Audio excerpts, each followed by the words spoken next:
శ్రీ వైష్ణవ సంప్రదాయంలోని పన్నిద్దరు ఆళ్వార్లలో ఏకైక స్త్రీమూర్తి గోదాదేవి. నీలాతుంగస్తనగిరితటీ సుప్తముద్బోధ్య కృష్ణం పారార్థ్యం స్వం శృతిశతశిరః. పెరియ పెరుమాళ్ శ్రీరంగనాథుని వరించి తరించిన ఆండాలమ్మవారు పాడిన 30 పాసురాలు తిరుప్పావైగా ప్రసిద్ధి చెందాయి. తిరుమల శ్రీ వెంకటేశ్వర స్వామివారి సుప్రభాత సేవ స్థానంలో డిసెంబర్ 17వ తేదీ నుండి తిరుప్పావై పాసురాలను అనుసంధిస్తారు.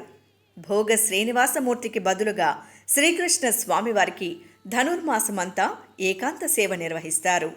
ధనుర్మాసం సందర్భంగా శ్రీవారికి బిల్వపత్రాలతో సహస్రనామార్చన చేయడం విశేషం. శ్రీవిల్లి పుత్తూరు చిలుకలను ప్రతిరోజు స్వామివారికి అలంకరిస్తారు.